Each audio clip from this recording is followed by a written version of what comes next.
Luke chapter 23. Then the assembly rose as a body and brought Jesus before Pilate. They began to accuse him, saying, "We found this man perverting our nation, forbidding us to pay taxes to the emperor, and saying that he himself is the Messiah, a king." Then Pilate asked him, "Are you the king of the Jews?" He answered, "You say so." Then Pilate said to the chief priests and the crowds, "I find no basis for an accusation against this man." But they were insistent and said, "He stirs up the people by teaching throughout all Judea, from Galilee where he began, even to this place." When Pilate heard this, he asked whether the man was a Galilean. And when he learned that he was under Herod's jurisdiction, he sent him off to Herod, who was himself in Jerusalem at that time. When Herod saw Jesus, he was very glad, for he had been wanting to see him for a long time, because he had heard about him and was hoping to see him perform some sign. He questioned him at some length, but Jesus gave him no answer. The chief priests and the scribes stood by, vehemently accusing him. Even Herod with his soldiers treated him with contempt and mocked him. Then he put an elegant robe on him and sent him back to Pilate. That same day, Herod and Pilate became friends with each other. Before this, they had been enemies. Pilate then called together the chief priests, the leaders, and the people, and said to them, "You brought me this man as one who was perverting the people, and here I have examined him in your presence, and have not found this man guilty of any of your charges against him. Neither has Herod, for he sent him back to us. Indeed, he has done nothing to deserve death. I will therefore have him flogged and release him." Then they all shouted out together, "Away with this fellow! Release Barabbas for us!" This was a man who had been put in prison for an insurrection that had taken place in the city, and for murder. Pilate, wanting to release Jesus, addressed them again, but they kept shouting, "Crucify!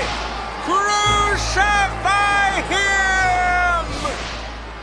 A third time he said to them, "Why? What evil has he done? I have found in him no ground for the sentence of death. I will therefore have him flogged and then release him." But they kept urgently demanding with loud shouts that he should be crucified, and their voices prevailed. So Pilate gave his verdict that their demand should be granted. He released the man they asked for, the one who had been put in prison for insurrection and murder, and he handed Jesus over as they wished. As they led him away, they seized a man, Simon of Cyrene, who was coming from the country, and they laid the cross on him and made him carry it behind Jesus. A great number of the people followed him, and among them were women who were beating their breasts and wailing for him. But Jesus turned to them and said, "Daughters of Jerusalem, do not weep for me, but weep for yourselves and for your children. For the days are surely coming when they will say, 'Blessed are the barren and the wombs that never bore, and the breasts that never nursed.' Then they will begin to say to the mountains, 'Fall on us,' and to the hills, 'Cover us.' For if they do this when the wood is green, what will happen when it is dry?" Two others also, who were criminals, were led away to be put to death with him. When they came to the place that is called the Skull, they crucified Jesus there with the criminals, one on his right and one on his left. Then Jesus said, "Father, forgive them, for they do not know what they are doing." And they cast lots to divide his clothing. And the people stood by watching, but the leaders scoffed at him, saying, "He saved others. Let him save himself, if he is the Messiah of God, his chosen one."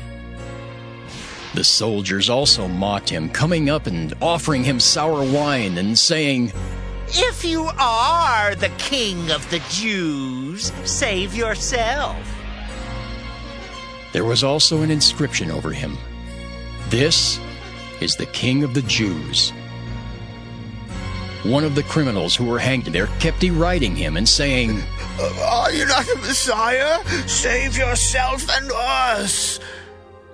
But the other rebuked him, saying, "Do you not fear God, since you are under the same sentence of condemnation? And we indeed have been condemned justly, for we are getting what we deserved for our deeds. But this man has done nothing wrong." Then he said, "Jesus, remember me when you come into your kingdom." He replied, Truly I tell you, today you will be with me in paradise.